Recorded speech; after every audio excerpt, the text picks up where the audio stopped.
Yo soy la doctora Agustina Araya, soy residente de Medicina Familiar y junto con mi compañera Romina Kujarczyk preparamos el Ateneo del día de hoy, el cual se llama Fibromialgia, miradas desde la atención primaria.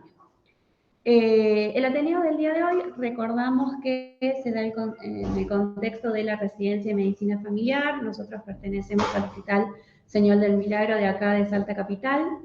Y bueno, y recordamos a todos los que están presenciando, a los que están viendo este Ateneo, tanto de manera virtual como de manera presencial, que este Ateneo está siendo grabado, que va a ser luego subido a las redes y que al último vamos a habilitar un espacio de preguntas y de intercambio, si así, digamos, si surgiera alguna duda o algún comentario respecto al tema. Bueno, para comenzar, digamos, con este Ateneo, vamos a nombrar lo que son los objetivos que nos plantean el día de hoy. Primeramente, bueno, nombrar lo que son los criterios diagnósticos, los más actualizados a la fecha de hoy, mostrar las escalas que están recomendadas, digamos, para la evaluación de los diferentes dominios, digamos, que afecta a la fibromialgia, y describir un plan terapéutico para los pacientes que tienen fibromialgia, según la evidencia que tenemos disponible en la actualidad. Como bibliografía para este Ateneo hemos utilizado tres guías. Una es las recomendaciones de la Sociedad Española de Reumatología sobre el manejo de pacientes con fibromialgia del año 2020, la guía argentina, digamos, de práctica clínica del diagnóstico y tratamiento de la fibromialgia del año 2016 y la de reumatología, perdón, para médicos de atención primaria del doctor Daniel Pacheco del año 2015, digamos, para que puedan consultar, les dejamos la bibliografía. Bueno, para comenzar, vamos a definir qué es, digamos, la fibromialgia. Tenemos dos conceptos, primeramente de la Sociedad Española de Reumatología, que dice que es una enfermedad que está caracterizada por un dolor crónico, que es generalizado, y que el paciente lo localiza, digamos, en el aparato locomotor. También está acompañado por trastorno del sueño, por cansancio, que es desproporcionado a la actividad, digamos, que el paciente realiza, alteraciones cognitivas, ansiedad o también depresión. Esto afecta principalmente a la calidad de vida del paciente, y esto es según la Sociedad Española de Reumatología en el año 2020, y también tenemos la de la Asociación Argentina de Reumatología, que nos dice que es un síndrome de sensibilización central, que está caracterizado por un dolor crónico, que es musculoesquelético, difuso, no articular, presentando, digamos, áreas anatómicas dolorosas que son específicas a la palpación, y que habitualmente está acompañado, digamos, también por cansancio, por trastorno del sueño y también por alteraciones cognitivas. Son parecidas las definiciones, pero en la Sociedad Argentina lo habla como un síndrome de sensibilización central, y vamos a hablar un poquito de lo que es eso. Bueno, según, digamos, nosotros los grados de recomendaciones, tenemos un grado de recomendación grado A, con un nivel de evidencia 1A, de que el síndrome, digamos, fibromiálgico se considera un síndrome de sensibilización central. Este sería, digamos, una disfunción, digamos, que existe en el procesamiento del dolor a cargo del sistema nervioso central. Es un mecanismo, digamos, que en donde se van a activar, digamos, neurotransmisores que van a causar una hiperexcitabilidad neuronal, que esto a su vez va a provocar, digamos, una hipersensibilidad a los estímulos periféricos externos, los cuales se van a expresar como una hiperalgesia, es decir, una sensibilidad mayor al dolor, y una alodinia, es decir, que estímulos que no causaban, digamos, dolor normalmente, lo provocan, digamos. Eso sería como para tener en claro lo que es el síndrome de sensibilización central, ¿sí? Vamos a continuar hablando de la prevalencia de la fibromialgia, que los datos que pudimos obtener al respecto es que a nivel mundial los estudios, digamos, recabados pueden informar una prevalencia del 0,5 al 5%, que van a diferir según los criterios diagnósticos aplicados, que vamos a hablar más adelante. Digamos que existieron diferentes criterios que se fueron actualizando a través de los años, y la prevalencia más alta es con los criterios modificados en 2010, y en nuestro país no contamos con datos precisos, digamos, respecto a la prevalencia. En cuanto a las manifestaciones clínicas de la fibromialgia, los principales, o sea, los síntomas cardinales, van a ser el dolor musculoesquelético, como ya habíamos mencionado, que es crónico, que es difuso, que no es articular y que presenta áreas dolorosas que van a ser específicas, digamos, a la palpación, digamos, por ejemplo, en un examen físico del paciente. Además, se sumaría el cansancio, el trastorno del sueño y lo que son las alteraciones cognitivas. Eso sería como las principales manifestaciones que tenemos que tener en cuenta a la hora de la consulta de un paciente, digamos. Además, bueno, tenemos otras manifestaciones, digamos, que podemos distinguirlas según el porcentaje de presentación. Allí tenemos un 100% de lo que es el dolor muscular esquelético, porque los pacientes, el 100% nos va a presentar ese tipo de sintomatología, el trastorno del sueño, la fatiga, la rigidez matinal, las parestesias, cefalea, ansiedad, depresión o trastornos de pánico, van a tener, digamos, un porcentaje menor, de un 73 a un 85%, es lo que se sabe hasta el momento. Después tenemos en un menor porcentaje, digamos, de presentación, lo que son otras sintomatologías, como pueden ser la cistitis intersticial, la parestesia de miembros, una sensación de manos hinchadas, una hipersensibilidad ya sea a la luz, los sonidos, olores, cambios climáticos, sequedad de mucosas, acúfenos, alteración del ritmo intestinal, trastornos vasomotores también pueden presentar los pacientes, y una disfunción cognitiva o fibrofog, que ya vamos a hablar un poquito, vamos a describir un poquito respecto a eso. Vamos a volver un poquito a las diapositivas, las primeras, las cardinales, para hablar un poquito de lo que es el dolor. Como dije, las características principales es que va a referir el paciente que es algo crónico, que no va a tener, digamos, uno va a palpar articulaciones, no va a haber dolor articular, y bueno, va a tener áreas específicas, ¿sí? El cansancio es algo más desproporcionado, algo que el paciente, digamos, va a referir que quizá en su actividad diaria se cansa mucho más de lo que normalmente lo hacía. El trastorno del sueño también principalmente tiene afectado a estos pacientes lo que es la conciliación del sueño, la continuidad del sueño, es decir, que van a tener sueño entrecortado, principalmente serían eso, digamos, lo que refiere el paciente. Y en cuanto a las alteraciones cognitivas, van a tener lo que son las pérdidas por ahí de memoria, puede ser que el paciente tenga olvidos, que el paciente presente también distractores, y que eso, bueno, generalmente es lo que más le preocupa al paciente, y bueno, que uno debe investigar, digamos, al respecto, qué alteraciones puede tener. Y el fibrofog, es la niebla de la fibromialgia, que generalmente está relacionada con esto, con un trastorno cognitivo, en el cual, digamos, el paciente va a tener alteraciones en la memoria, y está relacionado, digamos, con lo que hablé recién, y bueno, eso es lo que va a preocupar más, y sobre todo se va a agravar si el paciente tiene depresión, ansiedad o algo concomitante, digamos, en cuanto a la alteración cognitiva, ¿sí? Eso sería como para hablar de las principales causas de consulta del paciente. En cuanto a los criterios diagnósticos de la fibromialgia o síndrome fibromiálgico, existieron desde el 2000, de 1990, digamos, desde que se empezó a conocer la enfermedad y a categorizarla. En el 1992 ya la OMS ya la comenzó a incorporar en el CIE-10 como, digamos, como un trastorno, digamos.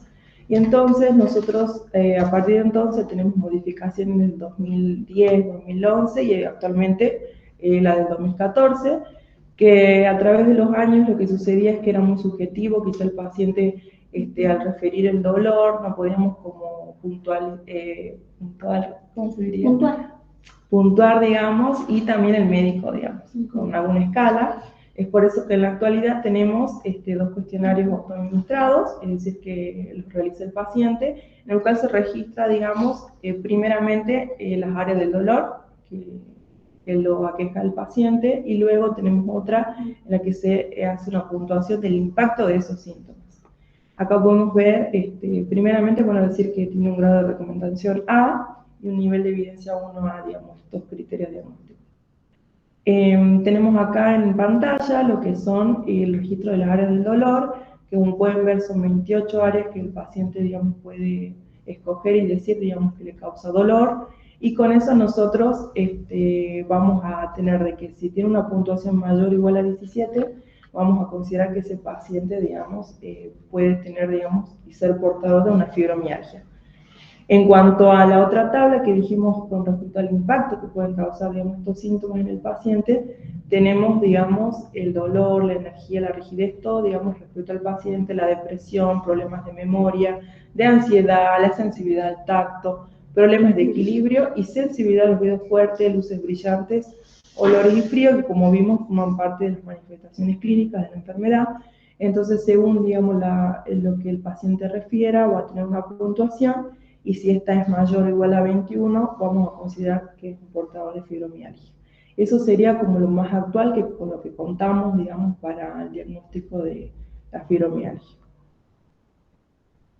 En cuanto a la clasificación de esta enfermedad, nosotros tenemos en cuenta, digamos, los últimos niveles de evidencia, en este caso el grado A, que lo que utiliza, digamos, es un perfil psicopatológico y una coexistencia de otros procesos en el paciente, ¿sí? Tenemos una fibromialgia de tipo 1, tipo 2, 3 y 4, que como pueden ver en pantalla la tabla. Esto está sacado de la Sociedad Argentina, digamos, de Reumatología del 2016, el anterior también, que son las más actualizadas hasta el momento. Podemos ver entonces que la tipo 1 sería una fibromialgia idiopática, en la cual los pacientes no van a presentar una enfermedad concomitante, es decir, acompañante, digamos. Luego tenemos la fibromialgia de tipo 2, en la cual sí está relacionada con una enfermedad crónica. Esta a su vez se subclasifica en tipo 2A, tipo 2B.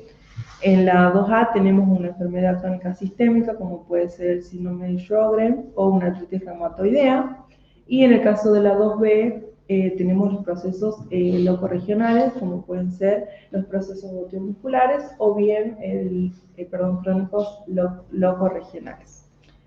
Luego tenemos la fibromialgia de tipo 3, en la cual es una fibromialgia secundaria, digamos ya una enfermedad psiquiátrica, y la tipo 4 se considera una fibromialgia simulada. ¿Qué quiere decir eso? Que el objetivo, digamos, del paciente en este caso sería lograr el ausentismo laboral, que también lo tenemos que tener en cuenta. Y en este caso, lo que exigiría por parte nuestra es evaluar, digamos, los puntos control de dolor, es decir, el tercio distal del dorso del antebrazo derecho, principalmente nos da como tips el punto medio del dorso del tercer metatarso derecho, ¿sí? Como para que lo tengamos en cuenta en el momento, digamos, que tenemos que clasificar una fibromialgia. Bien. Bien, todas las manifestaciones que nombraba recién mi compañera, la verdad que son amplias y que lo que se ha visto es que afecta muy marcadamente la calidad de vida de estos pacientes. Todos estos cambios que se han hecho a lo largo de todos estos años, de cómo iban a ser los instrumentos que se iban a utilizar para hacer el diagnóstico y estos criterios diagnósticos, tienen que ver con que hay muchos síntomas y muchos aspectos que hay que evaluar que son difíciles de evaluar de manera objetiva, o que por ahí el paciente no logra entender, por ejemplo, a qué nos referimos cuando decimos fatiga, a qué nos referimos cuando le hacemos estas preguntas puntuales. Entonces, se han elaborado y se han construido numerosas escalas, ¿sí? Numerosos cuestionarios, con el objetivo justamente de poder facilitar esta evaluación de las distintas manifestaciones que puede presentar el paciente, más allá del criterio diagnóstico, ¿sí? Una vez que una persona tiene el diagnóstico de fibromialgia, la afectación de cada uno de los dominios puede ser más marcada en algunas áreas y menos marcadas en otras. Y eso va a marcar también la calidad de vida que va a tener este paciente y que a nosotros, desde un primer nivel de atención, en realidad nos va a permitir por ahí saber hacia dónde orientarnos a la hora de acompañar al paciente con esta enfermedad. Hay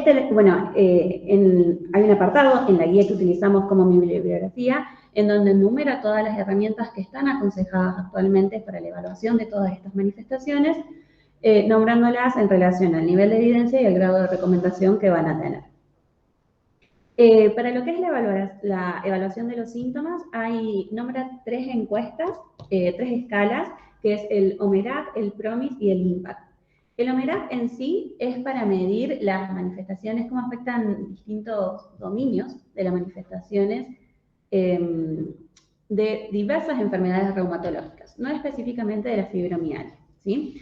Ya el PROMIS sí está más orientado a lo que es la fibromialgia, y el IMPACT tiene que ver, digamos, con el dolor en sí, el impacto del dolor en la calidad de vida y cómo limita las distintas funciones.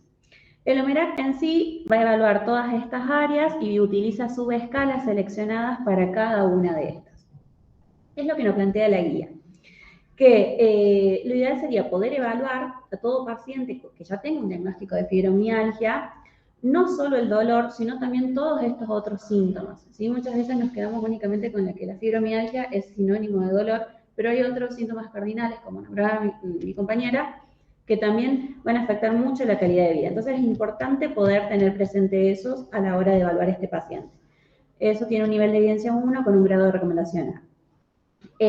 Lo otro a tener en cuenta es que, teniendo en cuenta las recomendaciones del IMPACT, es conveniente poder evaluar, cuando evaluamos nosotros el dominio del dolor, sí o sí hay que evaluar lo que es la intensidad del dolor, cómo afecta a su función física, cómo afecta a nivel de su función emocional y si con el tratamiento que fue recibiendo hay una mejoría global o no. ¿Qué es lo que sucede? Que tanto para la evaluación del dolor como de los síntomas acompañantes, la realidad es que a fines prácticos, el OMERACT y el IMPACT no son escalas que sean de fácil aplicación, ¿sí?, en el consultorio externo, en la práctica cotidiana, ¿sí? Entonces, lo que nos recomienda es, para la hora de evaluar el dolor, sí evaluar todos los dominios que dijimos recién, que dijimos que fue la intensidad, función física, función emocional y si hay mejoría, utilizando escalas ya sean numéricas o visuales, y también utilizando el empleo de diagramas corporales o cuestionarios de localización del dolor, como por ejemplo el que se utilizaba en los criterios de diagnóstico del 2010, que era el que se utilizaba previamente, que es esta imagen que, bueno, figura acá del cuerpo humano con las distintas zonas.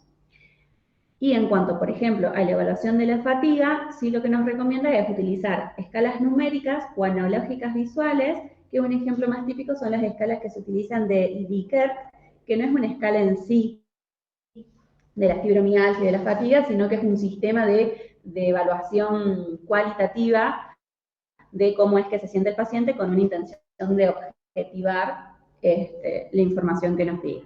Ambas son un nivel de evidencia 1 con un grado de recomendación. Luego tenemos las escalas, tenemos cuestionarios del impacto de la fibromialgia, ¿sí? Tenemos el original, que es este que presentamos acá, y tenemos también uno modificado, perdón. Ambos van a ser útiles para evaluar el espectro total, ¿sí?, de todos los problemas relacionados a ellas, y va a incluir además lo que es el deterioro funcional, el impacto global y los síntomas asociados justamente que veníamos hablando previamente. En sí, a esta escala se le va a dar un puntaje del 0 al 10, en donde 0 es, digamos, personas que tienen una mejor calidad de vida, y 10, o sea, a mayor cantidad de puntaje, tienen una peor calidad de vida. Esta es la que nosotros tenemos, la modificada, ¿sí?, que sería la revisada. ¿Cuáles son las características de estas dos? Por la que, si es que estuvieron observando, que ambas están en inglés, ¿sí? Ambas se han creado, ¿sí?, en países que tienen habla inglesa, entonces fue necesario hacer como una revalidación de, digamos, del español. Sí, lo que nosotros tenemos que tener en cuenta es que en la práctica cotidiana sí es necesario, es recomendable, utilizar esta que es la modificada por su sencillez y que tiene las mismas propiedades psicométricas que la original del cuestionario de impacto de la fibromialgia. Siempre va a ser importante que podamos valorar la función física del dolor, utilizando la subescala que tenemos aquí disponible, que es donde indaga la parte del dolor. Y lo que plantea la guía es que sería de buena práctica siempre poder evaluar la parte de la rigidez utilizando esta práctica. Al igual que lo que son los trastornos del sueño, los trastornos cognitivos, la presencia de depresión o de otras patologías similares. Existe una guía validada a nivel, digamos, en España, que se presentó en el 2004, que es esta que tenemos acá, que ha tenido, digamos, un puntaje, digamos, que permite un puntaje y una sensibilidad bastante similar a la original, y además La bibliografía lo que comentaba es que en el Congreso de Reumatología del año 2013, cuando se presentó este estudio multicéntrico, se hizo una adaptación justamente de esta escala con todo lenguaje apropiado para nuestra población, que si bien todavía no fue validada, sí tuvo una buena consistencia interna este estudio a la hora de ser llevado a cabo. Entonces, que podría ser utilizado. Dentro, bueno, tenemos también el cuestionario de impactos de los síntomas, que era el que nombraba previamente mi compañera, que va a ser tenido en cuenta para poder evaluar la fibromialgia asociada a los otros padecimientos. Y algunas de las, algunos de los cambios que hemos tenido han sido los puntos gatillos. Previamente los puntos gatillos se solían utilizar como diagnóstico de la fibromialgia. Hoy por hoy nosotros lo que sabemos es que estos puntos gatillos no miden específicamente la sensibilidad o la disminución que se correlaciona con la mejoría. Entonces, por lo tanto, no se recomienda utilizarla como medida de respuesta al tratamiento. Y lo que nos plantea la guía es que el cambio de intensidad del dolor en estos sitios es una mejor medida quizás de sensibilidad en el cambio que en los números de puntos sensibles en sí. ¿Se entiende? O sea, no es tanto el impacto de cantidad de puntos en sí que se dispara el dolor, sino de la intensidad del dolor en cada uno de esos puntos que dieron positivos. Y lo que propone la guía también es esta escala a modo de rastreo de fibromialgia. Es una escala que es de rápida detección, que es bastante sencilla, que se puede aplicar de manera rápida en el consultorio, se calcula que se demora aproximadamente 3 minutos en poder ser aplicada, y tiene un valor de corte de 5 de 5. 5 respuestas positivas se correlaciona con que el 87.9% de los pacientes tendrían fibromialgia. Tiene una sensibilidad de más del 90%, con una especificidad de más del 85%, un valor predictivo positivo de 89.5 y un valor predictivo negativo de 87.5. Bien, continuando con las características de la fibromialgia en sí.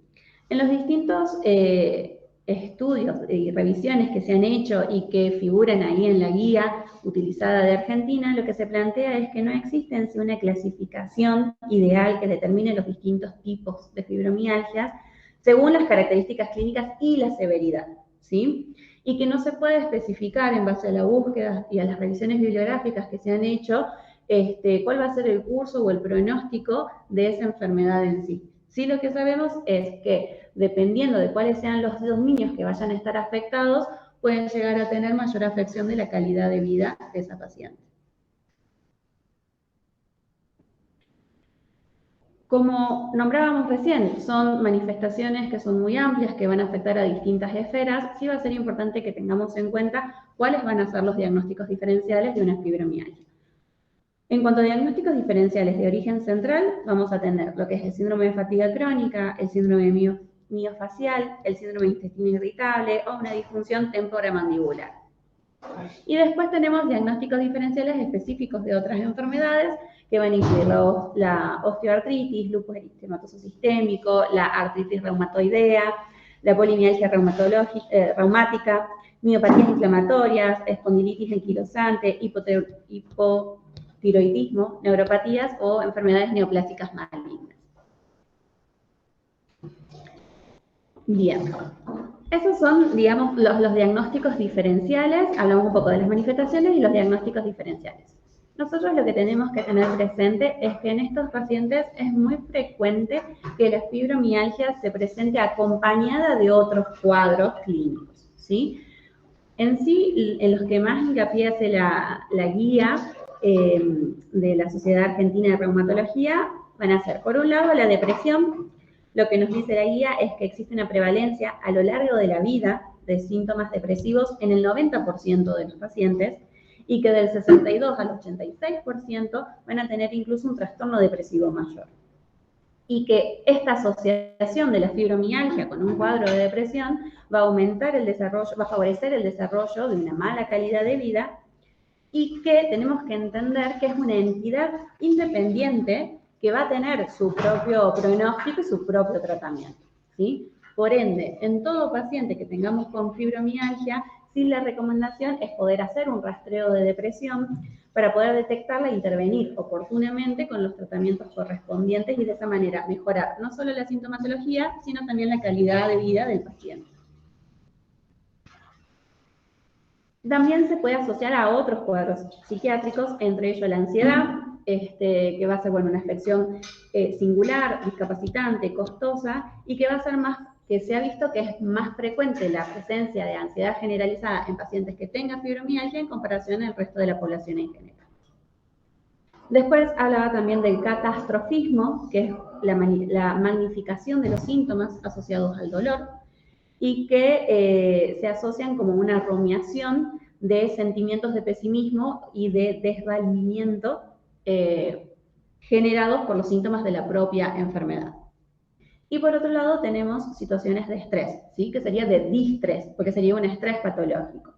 Tengamos en cuenta que el dolor crónico sostenido en el tiempo es un factor estresante que al igual, digamos, no deja de ser una entidad en sí que ya de por sí va a tener como muchas causas y que va a ser necesario poder hacer más estudios del tema para ver si es que el estrés va a favorecer a que los síntomas de la fibromialgia aumenten o si la misma fibromialgia es la que desencadena a que haya un distrés de esa persona, ¿sí?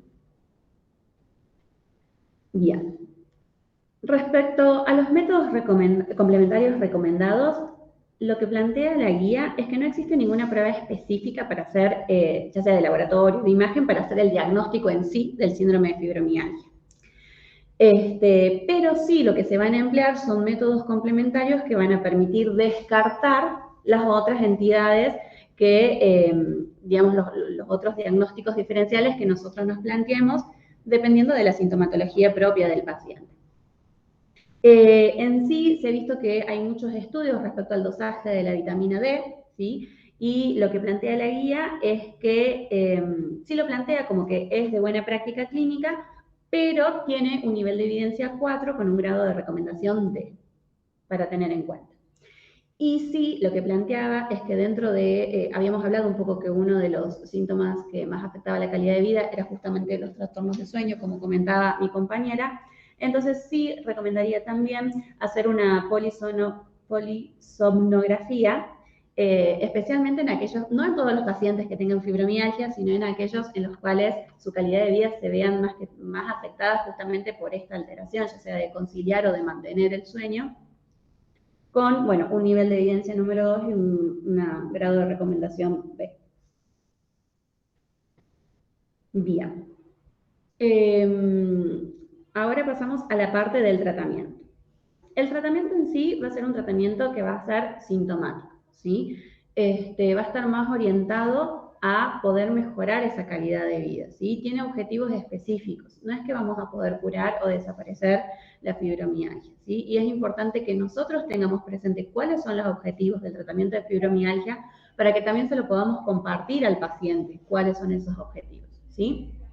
Por un lado, vamos a apuntar a poder disminuir el dolor y la fatiga, a mejorar el sueño y los niveles de actividad del paciente, a la adaptación y a la calidad de vida de los pacientes, a mantener la funcionalidad de ellos y a poder incrementar su capacidad de poder afrontar esta enfermedad y de mejorar el bienestar psicológico de esta persona que está con todos estos síntomas. En sí, lo que se ha visto es que la educación y los programas de ejercicio, de actividad física, son las intervenciones no farmacológicas más y mejor estudiadas, ¿sí? Que el resto de las intervenciones, ya sea agentes físicos, psicoterapia o terapias alternativas, se disponen de estudios, pero que son de menor calidad y que tienen menor información. Y se ha comprobado que una terapia multicomponente, es decir, una terapia que incluya la actividad física por un lado, las estrategias de intervención cognitiva conductual y los tratamientos farmacológicos son las más eficaces para poder lograr un manejo del dolor, una mejor calidad de vida y de capacidad física de estos pacientes. El plan terapéutico en sí va a estar basado entonces En la educación respecto a la enfermedad y a los hábitos de vida. La guía hace hincapié principalmente en este ítem, de la importancia de poder hablar con el paciente, de poder explicarle de en qué consiste. Generalmente es un paciente que cuando llega a este diagnóstico de fibromialgia ya ha pasado por muchas consultas, por muchos diagnósticos presuntivos, por muchos tratamientos sin éxito en cuanto a lo que respecta a su calidad de vida. Entonces, se ha visto y está comprobado que el poder explicarle al paciente, el poder trabajar esa relación médico-paciente, va a hacer a que mejore la calidad de vida y la adherencia al tratamiento que nosotros propongamos en las personas que tengan esta enfermedad. Va a ser necesario que podamos hacer una planificación, ¿sí? De un programa de actividad física, evaluar y ofrecer el espacio de psicoterapia a los pacientes que así lo deseen o a aquellos pacientes que nosotros veamos signos o rasgos de que puede estar con algún cuadro de depresión. Y idealmente se debería comenzar con una única droga, ¿sí? Con una monoterapia farmacológica inicial. Y de ahí ir escalando o ir viendo otras opciones. En lo que respecta a la educación, con lo que nombrábamos recién, la información y la educación inicial del paciente, la toma de decisiones en conjunto con el mismo, son la base del manejo de la fibromialgia, ¿sí?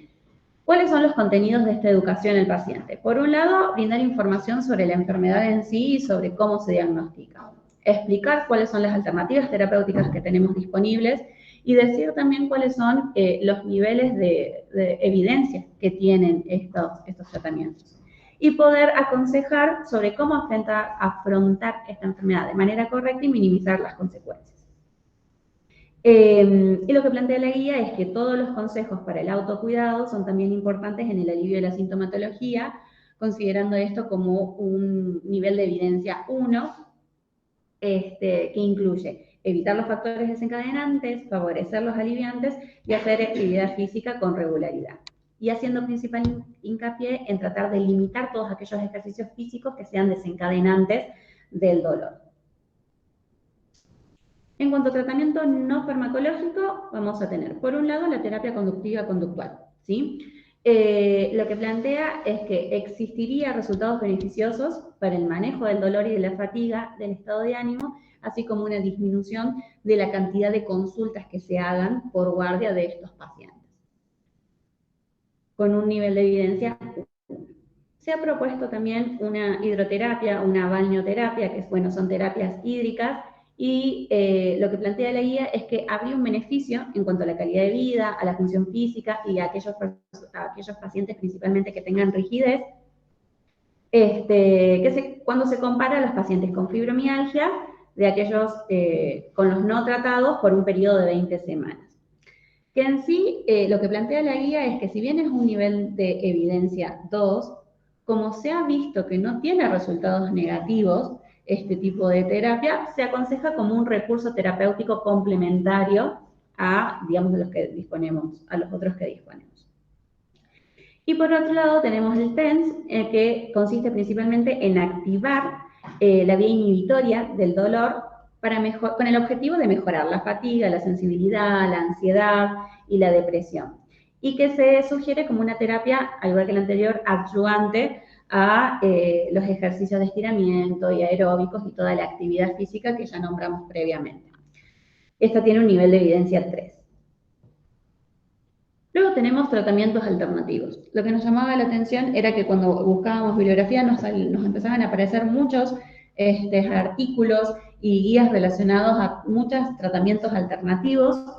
Entre ellos, lo que la guía hace hincapié, por un lado, es, en cuanto a la acupuntura, hay un nivel de evidencia de bajo a moderado en comparación con el tratamiento estándar del manejo del dolor de estos pacientes. Pero bueno, sí se ha visto de que sería una técnica segura. Existe un tipo de acupuntura que es manual, hay una que es eléctrica, recomendaría la eléctrica si es que al paciente le genera algún alivio, pero bueno, teniendo en claro este nivel de evidencia. Nombra los movimientos de meditación, que van a tener el objetivo de mejorar trastornos del sueño, fatiga, depresión y calidad de vida. Estos también tienen un nivel de evidencia de bajo a moderado. Y plantea un nivel de evidencia de moderado a alto en lo que respecta al alivio del dolor en sí.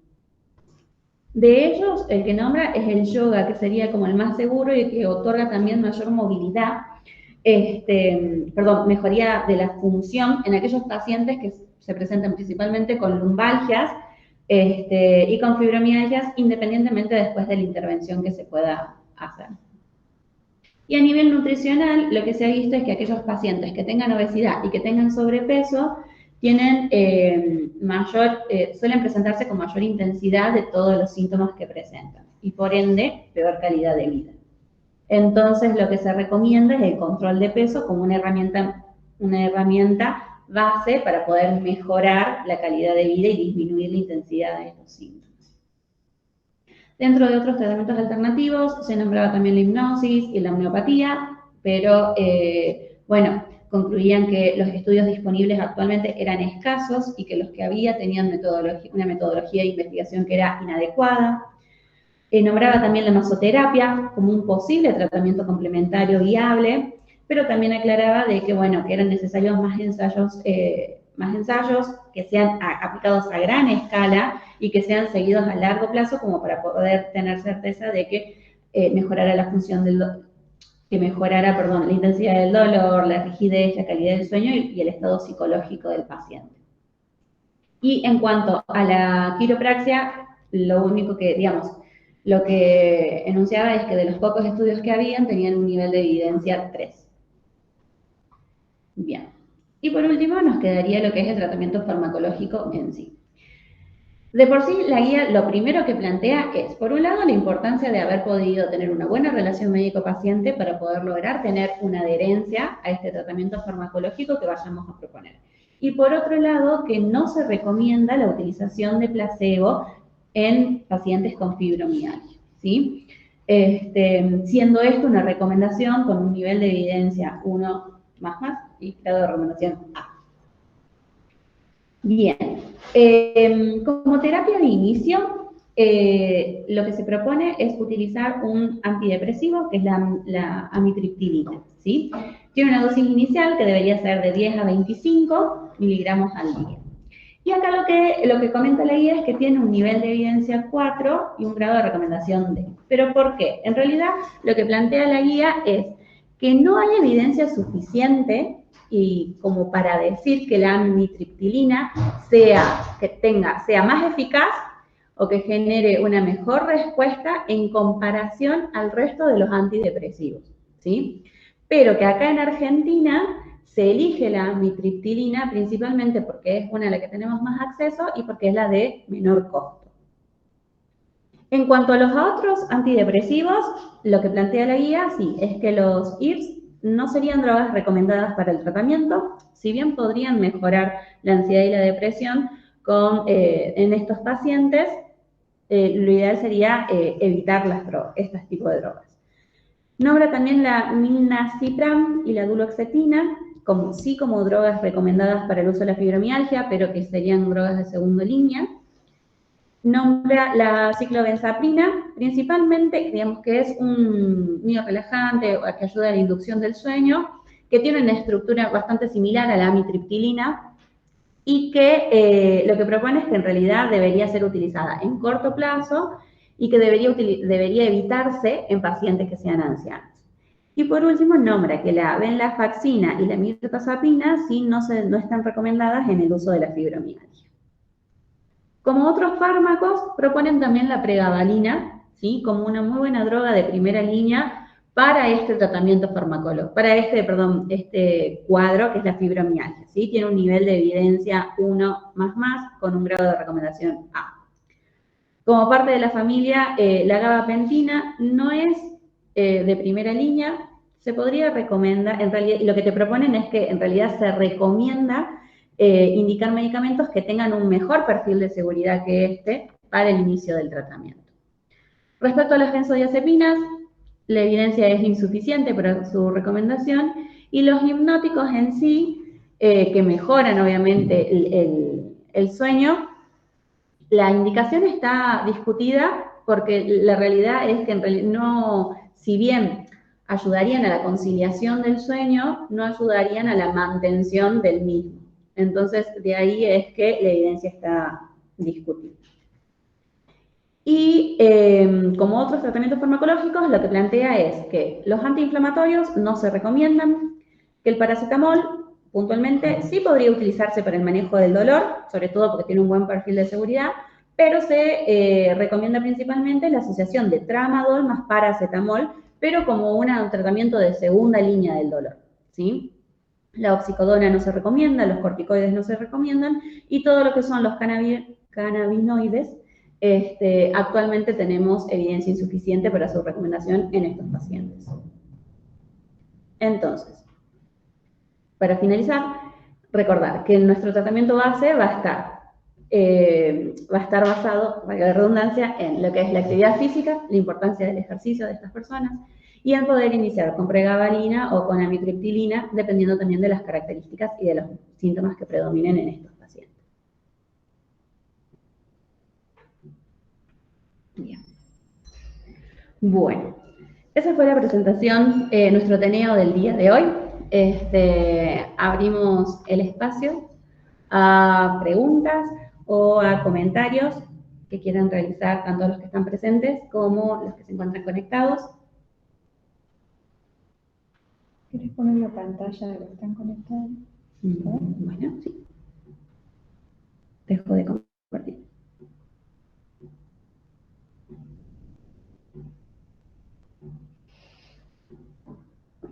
¿Acá alguna pregunta, chicos?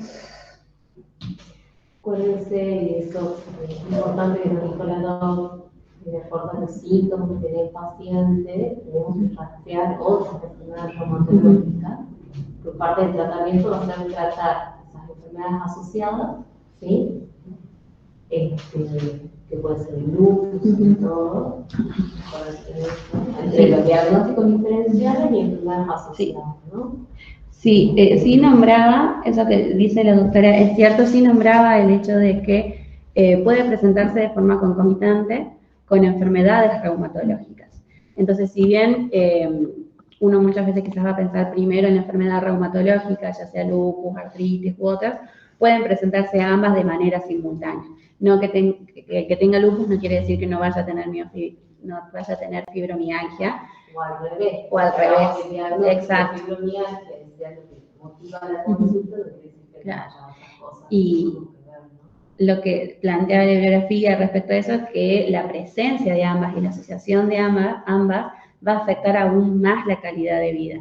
Entonces, una forma de poder mejorar esa calidad de vida es lograr tener controlada o estabilizada justamente esta otra enfermedad reumatológica. Igual que el tratamiento, ¿sí? En los casos que es bastante difícil el control de síntomas, que se vuelve complejo el manejo del paciente, aún con los tratamientos iniciales, conviene interconsultar con psiquiatría, porque fíjense que son drogas que son más bien un psiquiatra o un neurólogo, ¿sí? Más son de esa línea, efectos a nivel del sistema nervioso central, para ver cuál sería la mejor opción terapéutica para este paciente. Y por estos otros síntomas asociados, ¿no? Se ha avanzado mucho, hay muchos medicamentos nuevos en tratamientos de depresión, de ansiedad, ¿sí? Y tenemos que ver dónde está parado nuestro paciente para ver cuál es la mejor opción. Se vio mucho y se quizás van a ver mucho en la parte privada, el manejo con paroxetina, ¿sí? Y que está desaconsejado, por ejemplo. O con fluoxetina, que también está desaconsejado. Entonces está bueno que eso ustedes lo sepan, que no tiene evidencia, y en caso que el paciente con el tratamiento inicial no mejore, es preferible manejar el tratamiento conjunto con un psiquiatra. ¿Sí?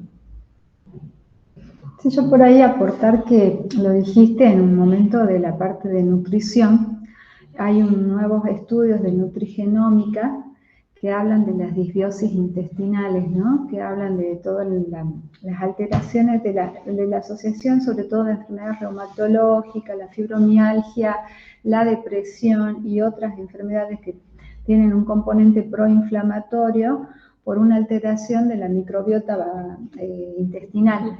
Entonces, en el pusieron un cartelito, teníamos que ver que Nutri, que justo decía clase a los pacientes de dieta antiinflamatoria. Bueno, eso es súper importante porque es una nueva tendencia, nuevos estudios están saliendo en función a esto de que El intestino es un órgano que no lo tenemos en cuenta y es súper importante en el desarrollo de muchas enfermedades, incluso la demencia, el Alzheimer y muchas otras enfermedades, por alteración de la microbiota. Y empieza ahí todo el proceso inflamatorio que va provocando complejos inmunológicos y se van desarrollando enfermedades autoinmunes, enfermedades inflamatorias. Entonces es importante la nutrición antiinflamatoria, ¿sí? o una nutrición, o sea, como complemento al tratamiento, el ejercicio, la medicación, el complemento con una buena nutrición, hacer un eubalance o lograr una buena microbiota intestinal va a ayudar básicamente para mejorar mucho los síntomas del paciente, no solo a nivel del dolor, sino también a nivel de los síntomas psiquiátricos que generalmente están